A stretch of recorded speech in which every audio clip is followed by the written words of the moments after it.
Hi everyone, welcome back to Atrium Research's YouTube channel. Today I have a bit of a unique interview for the viewers and the clients of ours.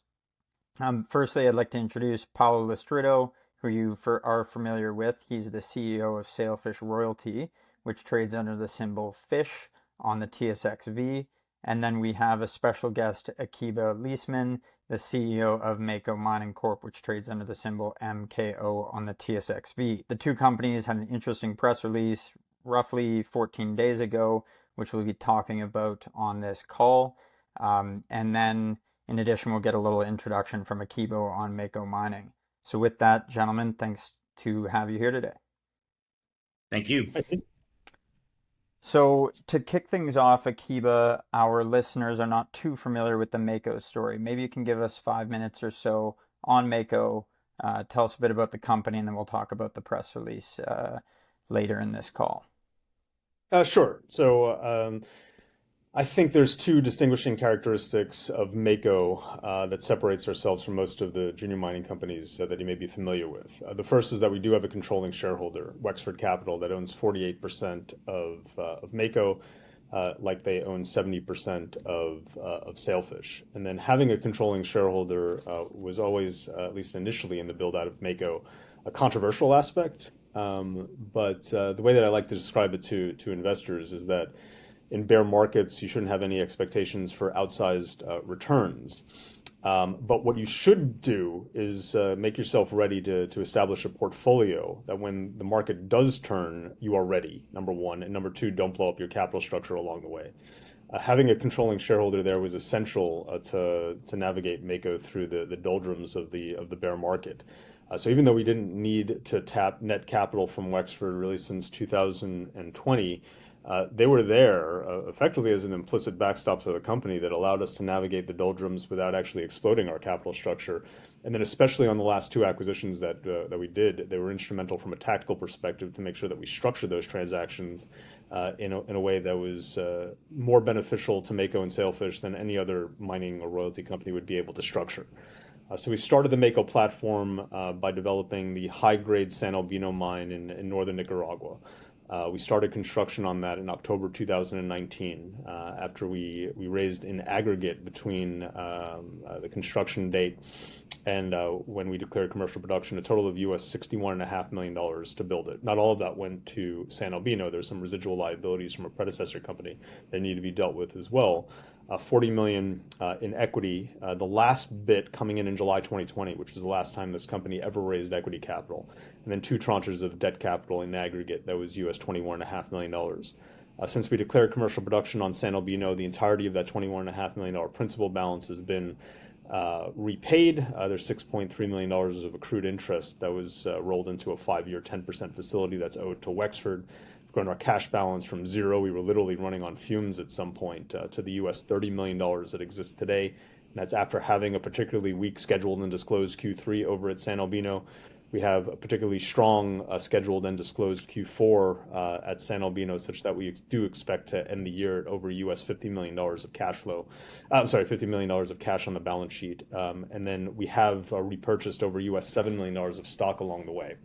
It also put us into a position to launch, at least disclosed the launching of an acquisition strategy starting in February of 2024, so last year, where we acquired a public company called Gold Source Mines by issuing 13.16 million shares, about 17.5% of our pro forma capital structure, to acquire Gold Source, which was developing the Eagle Mountain project in Guyana, 1.8 million ounces in all categories.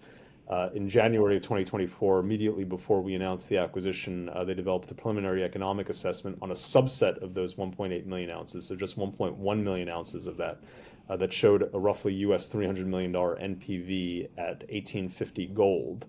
If you rerun those, and that was about a $96 million upfront capex that included a $15 million US contingency associated with it. We do expect that contingency to be fully eaten into, so I do expect this to be a US $100 million-ish project. But if you reran those numbers today at spot, just on that 1.1 million ounces, you would be getting something in excess of an after-tax NPV of over US 1.5 billion. Then On New Year's Eve last year, we announced the acquisition of an operating gold silver heap leach mine out of bankruptcy that was owned by a Canadian basket case of a junior called Elevation Gold. We acquired a Moss via bankruptcy after stripping out most of the liabilities, not only at the elevation level, but even at the mine site level. Like, for instance, there was a large scale silver stream and 5 separate royalties on the property. I've eliminated that silver stream. I've eliminated 2 of those royalties, and 2 of those royalties are in litigation right now that I have a high confidence that we're going to be canceling. If that actually is true between that stream and 4 royalties, today's gold price, when it's fully up and running, that's saving in excess of US $17 million a year at spot. We've eliminated $4 million of G&A. We just low-hanging fruit on how we're operating it. We're going to be stripping out in excess of US $20 million of operating costs. So between now versus what Elevation was doing, we're intending on stripping out about $1,000 an ounce plus of operating cost margin here. And on top of that, Elevation declared bankruptcy when gold was at 2,400. So we effectively have $1,700 of revenue margin per ounce in our favor as well. Between the 2 of them, so that's a $2,700 an ounce swing. This is a mine that, even in an optimistic perspective, will be generating just under 40,000 ounces of gold equivalent. It will not be more than a mid 30,000 ounce gold only mine. So you figure there's in excess of $100 million operating margin swing between when Elevation was running Moss versus when we are. The mine is now we had a little bit of a delay of getting some of our fleet to site. So we signed a mining contractor contract at the 3rd week of June. Got about half the fleet delivered as of about a week ago. A large amount of equipment came in the last 5 days. So we're right now at about 40% of mining capacity and processing capacity at this point. We should be on track to be at 100% of mining capacity by the 3rd week of November, and then we'll be at something approaching steady state, likely in the back half of Q1. I do expect this mine at current gold prices to be making, from an EBITDA perspective, in excess of US $60 million a year when it is fully ramped up. And the punchline here is that the effective net purchase price on Moss was only US $2 million. I said contemporaneous at the time, and I actually got a lot of pushback for this, that this was going to be one of the most accretive transactions on a percentage basis generations in mining. And I think that statement is holding up actually very well relative to the very limited cost that we actually spent in order to acquire this fully operational mine, with over $200 million of capital that was put in before it in the preceding 10 years. And then it set us up to 2 weeks ago, where we announced the acquisition of the fully permitted Mount Hamilton project in Nevada, which is set up to be, right now we redid the resource that existed on it from 2014. There was a full feasibility study, and it's fully permitted, ready for construction right now. We redid that resource that showed roughly 600,000 ounce all category, although mostly measured and indicated, vast majority measured and indicated resource at about a 0.7 gram per ton grade. And then the way that it was structured, which we'll go over a little bit when you're inquiring about Mount Hamilton with Paulo as well, that this was structured in a way where effectively Mako did not have to issue any shares to acquire this. So we have a 600,000 ounce resource with reasonable exploration upside and success. We think we can get it to 1 to 1.2 million ounces when all is said and done. We're scoping this out at a 10,000 ton per day 2-stage crushing operation with a heap leach and absorption recovery plant at the back end. It'll be about a 2.25 to 1 strip ratio when all is said and done. So this will, at our expectations for recovery, this will be about a 60,000 ounce a year producer, permitted, ready to go. We anticipate beginning construction as early as late March of next year. So this will be first gold pour probably in early 2027. We do think that there's going to be in the ground capital of about US 70 to US $75 million in front of us, inclusive of owner's costs. We think the max cash drawdown on this is going to be somewhere between 80 and 85 million US dollars to get it up and running. If you actually think about where Mako's balance sheet is right now, with the $30 million today after a weak Q3, the $50 million at the end of Q4, you'll have 2 fully operational mines. Put an asterisk around Moss because it still needs a few months before it gets ramped up. to generate enough cash to fully finance this $85 million max drawdown project at Mount Hamilton. And then as soon as that is complete, then we have the Eagle Mountain project, which is in the late stages of permitting right now. We just finished our public consultations on that, and we expect to deliver our EIA for approval at the end of January, and we expect the government to fully sign off on that by early Q4 of next year.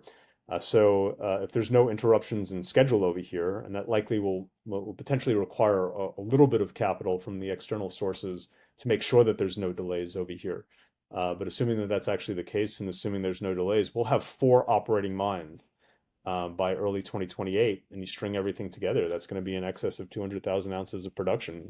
At these spot prices, you run it through on a corporate cost structure, you're looking at EBITDA levels well in excess of US $400 million a year. Absolutely. Well, I appreciate you walking us through that, Akiba, and it sounds like Mako has a lot going on, but you've been able to sort of systematically have this cycle of bringing in new assets, getting them ramped up, and then ultimately bringing them into production where, maybe they're not these massive, sexy projects that catch the limelight of the market, but like you just said, in it's less than 3 years, 2.5 years, 4 operating, um, producing mines, producing close to 200,000 ounces, if not more. That's a legitimate operation, and with this market, and like you said, timing these markets, um, I think we can all agree that the share price is well undervalued when you're looking at that growth horizon and the cash flow that will be coming from that.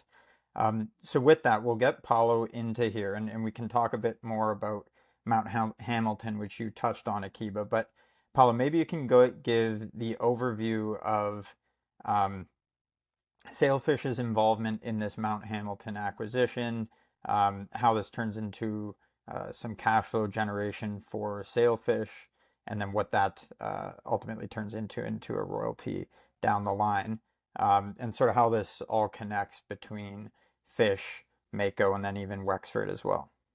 Okay, thank you, Ben. Appreciate it. So where Sailfish fits into this puzzle is we were able to actually acquire Mount Hamilton, and then we immediately turned around and sold it to Mako. And the idea is that we would retain a stream upon closing, whereby we would get about 4,100 ounces of gold per year for 5 years. There is a floor and ceiling to the pricing, and just to let everyone know how quickly things have changed in this market. When we first sat down to negotiate this deal to the time where we're actually announcing the deal, the gold price has moved $700. So just that alone from an accretion perspective is massive in terms of both the value to Sailfish and the value to Mako. So from that standpoint, that stream starts immediately upon closing, and then we get a ongoing royalty, a 2% NSR on all metal production from Mount Hamilton going forward. So all the things that Akiba was talking about in terms of exploration and expansion potential, we have exposure to that growth through our royalty.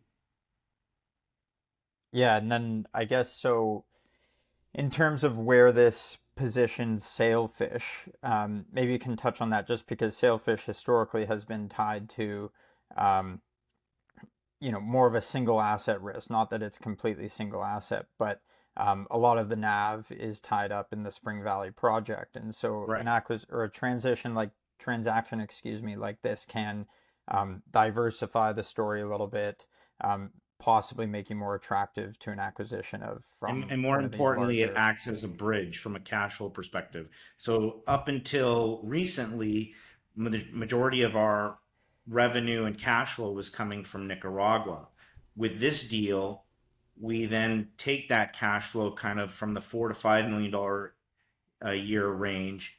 We've tacked on this 4,100 ounces. Our cash flow in 2026 should be in the range of about $15 million a year, and that bridges the gap to when Spring Valley kicks in, and you're looking at corporate cash flow coming in the door of about $30 million a year if you're using current prices. And so it's a great bridge to kind of re-rate the portfolio. Spring Valley is still a crown jewel of an asset. It represents about 75% of our net asset value, but it unlocked the whole corporate structure gets unlocked as a result of this deal.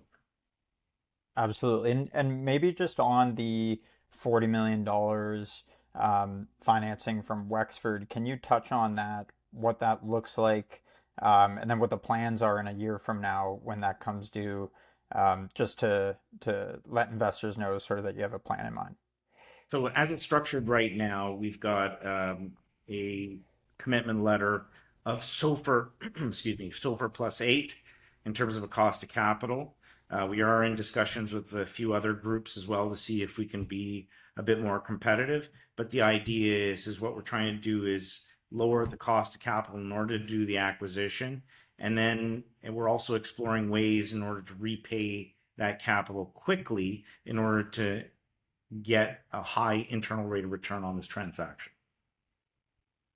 That makes sense. And so that actually does bring me a bit to what Akiba mentioned earlier, which is capital responsibility. Both companies over the last number of years have been quite responsible with your capital, doing what we call financial gymnastics to come up with good accretive acquisitions. And so maybe from the Sailfish side of things first, Paul, and then we'll bring in Akiba on this, but um, how has Sailfish been able to um, be responsible with its capital over time, as well as even maybe you can touch on share buybacks when the company's undervalued and how you take advantage of all these different levers that you can pull. So, like any business, the focus has to be on cost and cost control. So, even before I was here, the costs were kept at a minimum. And during the downtime, we tightened our belts even further. It was painful, but that's what allows you to survive bear markets. We're not in a bear market right now, but we've maintained that cost discipline.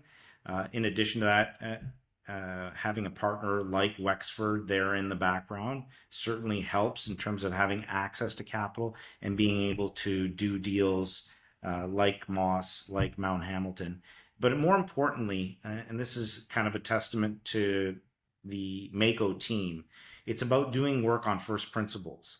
So a lot of groups that were looking at Moss were looking at the historic track record of the elevated cost structure. And a lot of those costs were associated with cost plus type contracts and not looking at the project from a first principles standpoint. And that's, the testament to Mako's team, Jesse and his team. They're fantastic in terms of doing work on first principles and stripping out the fat, if you will.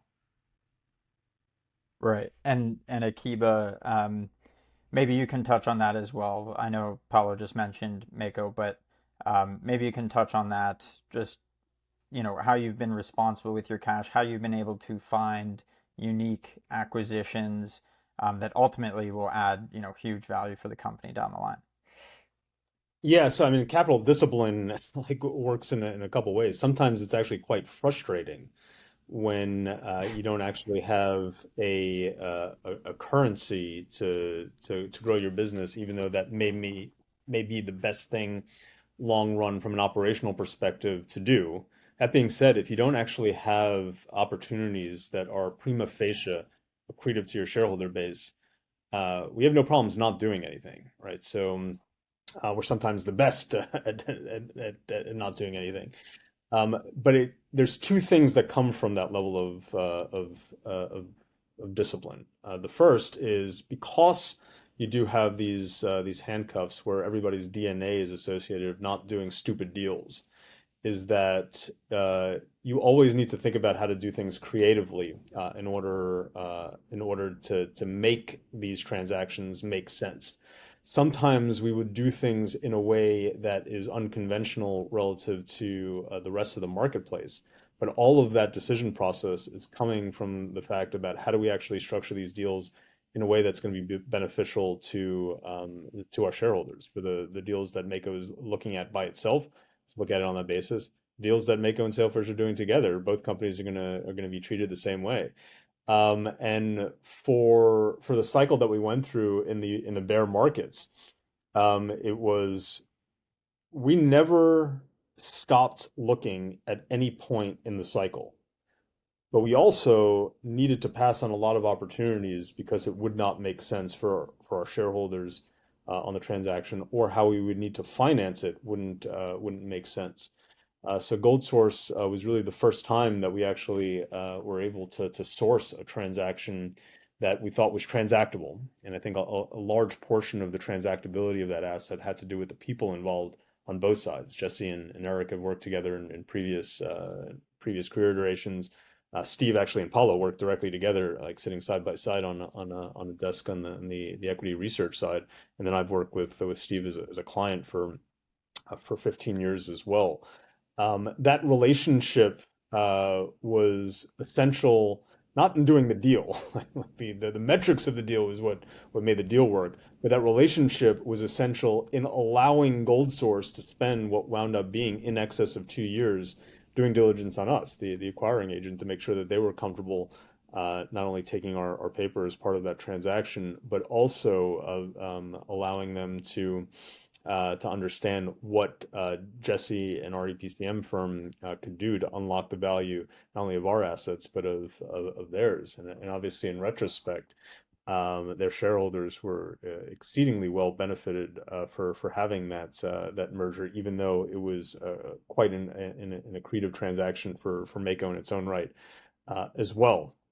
And then likewise, the way that we were looking at other types of assets, we sort of knew what was coming down the pike.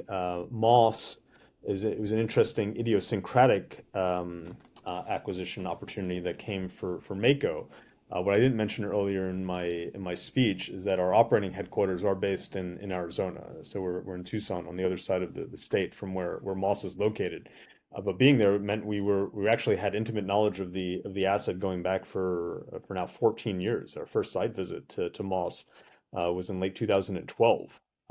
We kind of recognized that the plan that they were going to go through was not going to work. The resource, the geology was very attractive to us, but it was clear that the operating team over there was going to run into some problems. I was actually surprised that it took as long as it did for them to get to the end game with respect to their balance sheet, and it shows really how long a lot of these companies that have made financial mistakes can actually stick around without actually bringing in new restructurings, new blood, new management of the companies to really exploit these assets in a positive way. But when that bankruptcy did come down the pike, we were prepared from Mhm. an operational perspective. We knew exactly what needed to be done with the asset. And then likewise, Mako was not necessarily in the strongest position that it could have been when that bankruptcy was announced. That being said, because we had more tools available to us than a normal mining company of our size would, it put us into the driver's seat, knowing full well that this could be structured in a way that I don't think any other mining company could pull off. Mount Hamilton is another example about using all the tools in our toolkit. And now that the marketplace is starting to recognize kind of like the value that comes from both of those distinguishing characteristics of Mako, you can kind of see it in our stock. It's not inherently more liquid now. It's going to be many more opportunities to bring in other investors into the stock. And then when you actually have like a currency that becomes transactable, you can do something, I would say, in a more conventional way. It's like we're not intentionally trying to overcomplicate the business. We're basically trying to do good deals and then structure them in a way that's designed in the best way for shareholders. If I wind up having a premium currency, my life becomes easier. It just gives me more opportunities and more things to take a look at that point in time. And you're seeing Mako kind of go through that transition right now for something where effectively the handcuffs were on and quite tight because the marketplace wouldn't afford us anything other than that. And now that we actually have a track record, both in terms of project and mine development, but also pretty sharp acquisition strategies, I think now the market is starting to give us a little bit, not full, but a little bit of credit to that. That just Yep. makes my life easier. So 2 years ago, in terms of what my pipeline looked like, there's maybe three opportunities that I thought were transactable. A year ago, that number was more. Now it actually is quite substantially more than it was before. Great. Great. And Paolo, did you want to say something there? I saw you hopped off mute. No, I just wanted to be ready in case you had a question for me. All right, yeah, well, we'll bring you in 2 seconds. I did just while it's in my head with Akiba, with regards to jurisdiction, and this relates slightly less to Sailfish given its model, but um, jurisdiction, Nevada, obviously with Mount Hamilton, can't go wrong. Arizona, the push from the U.S. and the government there to get mining going within the country is great to see. And Guyana, I know the country quite well, and there's a lot of tailwinds in that jurisdiction. Nicaragua might be slightly different. I'm sure you'd have some commentary there, but maybe just generally you can talk about that pipeline and where you're seeing opportunities. Are there more popping up in the US because of what we're seeing from the government, or are those projects being priced out unless there's a unique opportunity like Mount Hamilton? Maybe you can just touch on that. Yes, there's a few things to that. It's good that you actually made the caveat between Sailfish and Mako. Sailfish as a royalty company means it has a lot more flexibility in the jurisdictions that it would look at. Just because royalties, you're not the one, you're not the one actually operating the mine. I'll give you like a little bit of an anecdote that's kind of instructive on this from Mako's perspective. Right around the time that we were going to pull the trigger on Moss, we were looking at another public company in a fourth jurisdiction that made all the financial sense in the world. You looked at it on paper, something that we would, if we were like an Excel junkie private equity shop looking at this, it made all the sense in the world in terms of backfilling production gaps from Mako's perspective, accretion on all metrics, put us into a different snack bracket in terms of producer. And then I was in the conference room over in Tucson going over literally everything that we needed to do to fix the SHIT show that was left by elevation. And it was clear that if we actually pulled the trigger on that acquisition, it would have blown up the company. I'm a deal guy. I like transactions, and it pained me to do this, but I killed the deal. So it was no way that we would be able to go forward with it. In retrospect, since I killed that deal, that public equity has gone up 6x on the back of this.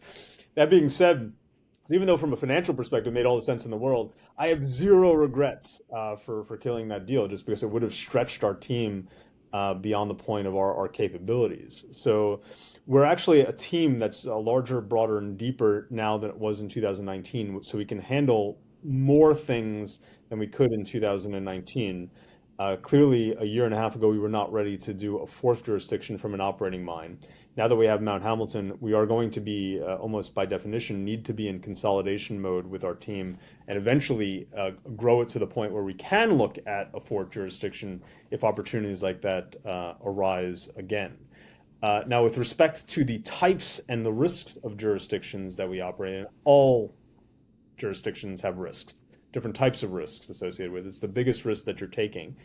One similarity in all three of the jurisdictions that we operate in, Nicaragua inclusive, Guyana, and now the United States, is that they're all mining friendly. That was not the case a year ago. I used to like make fun when I talk to investors, and I would get like feedback is that we can't invest in Nicaragua. We only invest in good mining jurisdictions like the U.S. and Canada. And then as a good CEO of the company, I would nod saying, it's really insightful. I appreciate it. I would hang up the phone and I would laugh at them because the United States and parts of Canada were not good mining jurisdictions because of what it would take to actually go and take a mineral resource discovery into production in some of these things. If you looked at it from an investment perspective, there were no-goes. I would put Nicaragua way ahead of pre-2024 United States in terms of jurisdictions that made sense from a quickness of turning around a resource into cash flow, which is the only way that you should be looking at underwriting investments in this industry. The industry in the last 30, 50 years have invented like weird ways of underwriting deals, but the only way that any investment needs to be underwritten is what kind of cash flows are you producing and how long is it going to take to produce those cash flows and what kind of risks are you taking along the way to discount that. And any other way is just like it's just going to add elements of non-discipline in terms of how you underwrite your business models. So all three jurisdictions do have that similarity, is that Nicaragua has been a pleasure to deal with, especially with the local community, and then even at the government level, which have it's a very controversial jurisdiction from a geopolitical perspective, and has quite a bit of elements of risk associated with that. Our dealings with that really just didn't impact our business. Really in any material fashion. Our interactions with the government have been open, clean. I make this comment as well, is that in all of the jurisdictions that we've operated in, I would say our interactions, and this is not necessarily like a broad brush on the entire government, but our interactions with the Nicaraguense government has been cleaner than any jurisdiction that we've operated in, and I would include the United States in that category. So I do think that investors do have an image about geopolitical risk that's different than what the actual risks that they're taking. And we look at our portfolio investments as just that, as investments. And the right way to look at it is what kind of cash flows you're generating, how quickly you're going to be taking them, and what kind of risks are you taking along the way to generate those.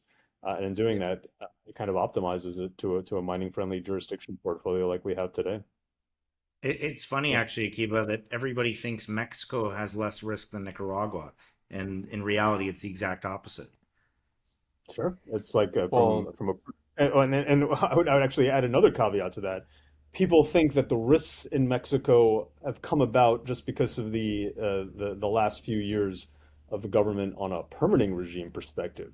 Operating in Mexico, which we did over in Mako, was horrible. Like it really, from a personal safety and security perspective, people would basically just discount what some of the aspects of working within that country are. And now you're overlaid with a government that really can't advance projects because I don't think they've made a determination as to what they want the mining industry to look like. So Paul is exactly right, is that there's I guess so. I am actually very sympathetic to investors that basically say, I'm not comfortable with some of the geopolitical decisions that the regime in Nicaragua has taken, and therefore I'm not comfortable investing in Mako. To me, that's a pretty straight path and a pretty I would say practical way of describing some of the risk profiles over at Mako. I have no issues with investors who take that approach. The issues that I have is that people that would say that, and then you look at some of the portfolio investments that they make. So that's why when I invest in mining, I only invest in good quality assets like the GDX or like Barrick, for instance. Not to pick on anybody in particular. And then you look at the portfolios of where the jurisdictions are located whether it's in that basket of the mhm. ETF or specifically to a company like that. But there's others with equal examples. It's like you really don't. You either have a bias in your mind, like a mental block, some sort of thing that's not allowing you to think clearly about the situation. But that's not the right way to underwrite investments, and I think a lot of investors get into trouble this way when they focus Yeah. on things that aren't directly related to those three things. How quickly are you going Yeah. to get to cash flow? What are those cash flows going to look like, and the timing of such, and the risks that you take along the way. Yeah. No, absolutely. I think we agree on a lot of that. And even Canada, I've been pretty frustrated over the last several years being in this industry in Canada and seeing legitimate companies and projects develop and then they just get stopped, at every single milestone, or they can't hit those milestones because of all of these different things. And from a risk that these are, you know, maybe very strict environmental guidelines, whatever it may be, um, you know, I, I I really care for the environment, and I personally think that every mine, if we really cared about the environment, should be built in Canada or the U.S., where our environmental restrictions are a lot firmer Well, than some other would push countries. I would push back on that. So like in Nicaragua specifically, like a good Mhm. anecdote is that we're the only operator in the country that has a dry stack tailing storage facility over there. We weren't required to by the government, but this was in terms of the type of mine that we had for the risk that we were taking. To advance the permits, actually, there was some personal from a timing perspective reasons why we put that in the original permit application in the first place was to expedite these things so that nobody would question what we were doing from an environmental side. So we went Yeah. above and beyond. We had no issues doing that. So it wasn't like we were cutting corners from an environmental perspective. But you're right about Canada and a lot of the overview on projects, and I get these commentaries as well, whether with respect to Nicaragua, was like, aren't you afraid of nationalization or things along the way? The first answer is I'm afraid of nationalization in any jurisdiction that we operate in because we don't control where the resource is located, right? So that's the biggest risk that you ever take in mining is whether or not you actually have the right to mine there. It needs to Hmm. be underwritten as such. The type of mine that we have and the type of government and kind of their process within Nicaragua, I don't believe those risks are elevated, but they're certainly there. But Yeah. the caveat and the reason why I bring this up is that tell me exactly what the difference is between the nationalization of a project and the permanent delay of a project because of environmental roadblocks. To me, not only is there's no real distinction. In fact, if anything, the nationalization side of this is better because at least at that point in time, you actually have potentially international recourse from a permanent roadblock from an environmental side of things. You don't have any. The so And cash flow. like and it can't like what do you do? It goes back. When are you getting into cash flow? What is the amount that you're getting and timing and the risk that you take along the way? Hmm. Anytime that anything else is inserted into that investment analysis, you're going to wind up making biased mistakes. And I think people confuse where they like to live and like to go on vacation. By the way, Nicaragua is a wonderful jurisdiction to go on vacation, beautiful beaches and everything like that. But I mean is that people are looking at these jurisdictions with a biased outlook instead of actually looking at it. Well, what are the jurisdictions where you can operate effectively, cleanly, in best practices, but at the same time, from a practical perspective, about turning this into a business where you're underwritten on the fundamentals of investing. Yeah. Yeah. No, we agree on all fronts on that. And so, Paulo, bringing you in from a risk on this topic of risks, maybe you can talk about what risks Sailfish faces. And I know the royalty space is, you could argue de-risking itself by having several assets and so on. But with Sailfish in particular, maybe you can talk about what risks you face and what risks you will face ongoing to achieve the plans that you have forthcoming. So fundamentally, a royalty company is a product of its operators. So if you have good operators, those royalties are worth more.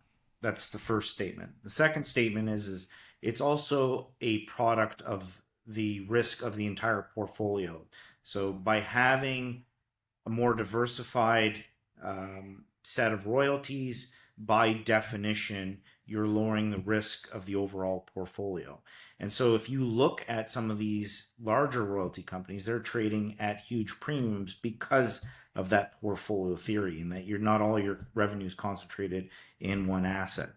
I think that, as I mentioned before, having this stream slash royalty associated with Mount Hamilton unlocks our portfolio, should re-rate the entire portfolio. We think we're undervalued from that standpoint. We're blacked out from buying our stock at the moment, but we would use our balance sheet in order to purchase the shares in the market when that blackout comes out because of our view of what the portfolio should be valued at. So hopefully that answers your question. Yeah, yeah, absolutely. And maybe just to get closer to the closing of this discussion, the gold and silver price you mentioned has been surging since even putting together this transaction, but Spring Valley as well, which you guys are tied to, the gold price and silver price there. Maybe you can touch on just how that impacts Sailfish despite being a royalty company, and then we can bring in Akiba as well. I do imagine Mako has a lot of upside with these metal prices now. It's all leverage, right? So when you're dealing with an asset that has 5 million ounces defined in all categories, the last reserve was calculated using $1,800 gold. So you're looking at 3.8 million ounces using $1,800 gold. That project is permitted, ready to go. They'll be breaking ground sometime later this year. We're expecting the operator to basically announce the finalization of the LOI that was announced with the Export-Import Bank of the United States of over $800 million in debt financing associated with the project. Once that gets announced, they start breaking ground. You're looking at a project that probably needs a rework and optimization of the existing feasibility. So the good news is the plan of operations that was filed, it was for a project that was 33% larger in terms of tons being put on the pad. So our expectation is that 3.8 million ounces of reserves is going to be a lot higher. So you get an expansion of your actual total resource block, but on top of margin expansion. Yeah. And then just before we bring in Akiba, on royalties as a whole, I know this is sort of general, but maybe you can touch on Sailfish in particular, how they function in terms of revenue and maybe how costs, creep with inflation we've seen the last couple of years Right. doesn't impact you guys as much. Maybe you can just mention that. So most royalty companies, the way they're structured with their NSR, you get all the gearing to the gold price and none of the cost inflation. So my experience as being an analyst is you would get a run up in the gold price, and then 18 months later, it would show up in the cost. So your margins, whilst they expand for a short period of time, essentially stay the same over a long period of time on a project. Whereas a royalty, you don't have that cost creep, and that's why we focused on maintaining that corporate cost structure as low as possible, so that it basically becomes a pass through to shareholders. So any cash flow that we generate, we buy back stock, we pay an industry leading dividend, and look for opportunities whereby we could actually deploy capital in order to grow the portfolio. Yeah, and I guess Akiba will have a comment on this, but we did see costs, really rise in the last couple years when gold went from 2,000 to 2,500, $2,700. But this You recent, haven't seen it in very this last quick, run, but I will make this statement, and we'll see if get proven correct on this statement. So in the good God, 25 years, 30 years that I've been involved in the gold space, I think this is a little bit different in that we have a bit of a geopolitical premium in the gold price that is not associated in past experiences. So, the first 20 years, 25 years of this gold run was inflation driven. And I think there's more of a geopolitical component. For the first time, you're seeing central banks buying bullion again, right? Canada, we sold all our gold right at the bottom. We have no gold left in Canada as part of our balance sheet. And so I think you're starting to see that change and that attitude change in terms of central banks. And that, I think, will allow for that margin that a lot of these operators that they have to be maintained, because it's not going to be cost driven. yeah, yeah, absolutely. And so Akiba, maybe you can just touch on that. How is the rising gold and silver price affecting Mako from a profitability standpoint? And then to wrap up on your side, could you just talk about for investors what they can look forward to this fall from a catalyst standpoint and even into the first half of next year? Yeah, so now that we have four assets in the portfolio, each one behaves differently in when you have hyperbolic moves like we had in the precious metals. Ironically, like San Albino is uh, is one of the best types of assets to have in a bear market, right? So it's a tricky geology, so you're never going to have like a really large mine life, but at the same time, if you mine it correctly, it's going to be pretty deep first quartile. So it kind of allows it to be profitable in any scenario. But when you actually have like a real hyperbolic move, step change, especially without some of your cost inputs going up all that much, it's actually not the right type of asset to own in this type of environment. You actually want things that do have a little bit more. I hate using this word because it's not really related to those three fundamental parts of finance that I was talking about earlier. But torque is actually quite important when you're dealing with markets that move this quickly. Uh, the main reason why we acquired Moss was just because we were really familiar with the asset, like the exploration upside, knew that we would be able to strip a lot of cost out of that operation on the finance side and restructuring, just because our background really is in distressed investing, and then through the operational side where there's pretty low hanging fruit to really restructure that company. But it's a low grade mine, right? It's a low grade mine that you probably don't want to be running in a sub $2,500 an ounce environment in the current cost profile regime of the industry. That being said, because it was effectively purchased for nothing, US $2 million net, the transition to where we are right now, it's like it really is extraordinary, at least from a percentage basis, like what kind of quote unquote torque we have from this. And then more explicitly is just the amount of cash flows that we're going to be coming from a small investment like that. It really is game changing. And then with respect to Mount Hamilton, one of the things that we didn't really address on that is that Mount Hamilton it's not a gold deposit. Like it really never has been. It's a critical metals deposit. It's a tungsten deposit. It just so happens to be that the geology is a little bit weird in that there's two skarn-based mineralization or lithological units that are separated by this non-permissive rock group that separates the two spatially. The one on top is the one got overprinted by an epithermal deposit of gold and silver that we now delineated 600,000 ounces, pretty confident at the 0.7 gram range, and we think there's like limited arm waving to get to 1 to 1.2 million ounce type potential on the epithermal part. But situated right underneath that, this lower skarn unit that we have, we call it a tungsten target, but at one point there was like a large scale reserve and feasibility study that was put on it with over 30,000 meters of drilling.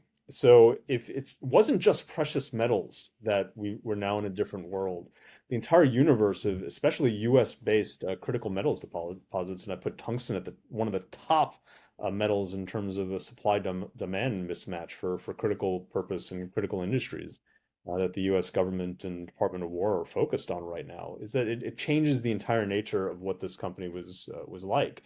So San Albino was our workhorse, work shark, or cash cow, or cash shark, if you will, for the doldrums of the bear market. But it was the acquisition strategy that really established Mako into its current position, to turn itself into like a material producer in an expedited fashion. And we actually have the right types of assets for this type of environment, even though if we just left this over at San Albino, I don't think we would have been well positioned. It goes back to what I said at the beginning. Bear markets should not be expected to make outsized returns, but you should be expected to make sure your portfolio is ready and don't blow up your capital structure along the way. And I think Mako is very successful at doing that over the course of the last few years. Great, thank you for that, Akiba. And then Paulo, to wrap up on your end, maybe you can just do a quick little summary of where Sailfish is at, and then, yeah, in terms of catalysts, of course, there's the quarterly quarterly results, but you can talk about maybe some other news flow that may be expected over the next 6-12 months here. Yeah, so the first thing that I would look to is um, an announcement with regards to the Export Import Bank with the operator over at Spring Valley, the closing the Mount Hamilton transaction before the end of this year is our aim. We're expecting drilling on Gavilanes before the end of this year as well, and then the start of construction at Spring Valley before the end of this year. Uh, in addition, I believe, Akiba, maybe you want to elaborate on this. We're expecting some underground test mining at San Albino late this year, early next year, and that kind of sets up 2026, whereby we have the stream kicking in, we've got potential the underground feed going through and adding to our revenue that's not in our model over at San Albino, and then looking towards the development of Spring Valley in 2026 going into 2027. So Akiba, I don't know if you want to touch on the San Albino underground and where that stands. Yeah, that's right. So we should be in a position to get the full permits on the underground, I would say by the very end of November, early December. I think we should be able to pretty comfortably clear this before everybody leaves for Christmas break. And if that's true, then we can really start decline development almost immediately after that. So we expect the thing about San Albino is that everything is really shallow. So even though this is at least the first part of the deposit that we're going to be attacking from the underground, the best way to go about it is to dig a decline and then develop upwards. So even though we're starting from the bottom, moving to the top, the vertical distance from top to bottom is literally only like 65, 70 meters. So this is not the same thing as like most underground mines that you're familiar with. It's actually very limited capital that needs to be put in before we actually get into first ore production by doing it that way. But sometime probably very, very late Q2 of next year or early Q3, we're going to have supplementary production coming from the underground, and then if it proves successful with the economics that we hope it achieves, then it unlocks really the entirety of the ore body. I've always said that if we can prove that the underground is workable, reasonable a level of mining throughput, you basically take what you have from a resource perspective in the open pit, and you can put a factor of 5 or 10 on it, just because of the potential of some of these orogenic systems from a dip perspective. Likewise, the primary reason was not to increase throughput over at San Albino, but we're commissioning a sixth leach tank. That was primarily to take a little bit of the heat off of some of our individual leach tank maintenance programs and make sure that we have enough residence time to keep our recoveries where they should be. That being said, we're going to have a sixth tank that's going to be commissioned this week. So I do think we're likely, if you think about it just mathematically, like a six, if you go from 5 to 6 tanks, you actually increase your residence time by 20%. The bottleneck of our plant is actually not mechanical. The bottleneck of our plant is residence time, to make sure that now that we've kind of like taken out all the other bottlenecks of it. So I don't think we're going to be expanding production by 20%. By doing it this way, because part of this was to increase our capability of handling maintenance. But I do think there's a high probability that we can increase throughput by about 10% over at San Albino from a throughput perspective. It was designed at 500 tons a day. We've been operating at 600 tons a day for over 2 years. So moving this to 660, I think, is very doable over the course of the next couple weeks. Really, is just a question about turning a switch at that point.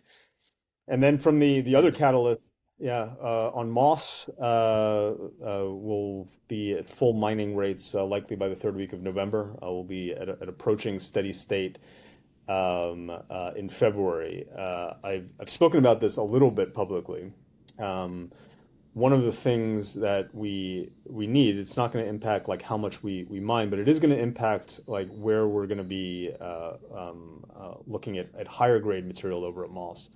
But we need to have an EA amendment from the Bureau of Land Management, not only to get to some higher grade parts of the ore body, but actually opens up a lot of things that Elevation did to avoid permitting, kind of restricted themselves in a lot of places that they were mining.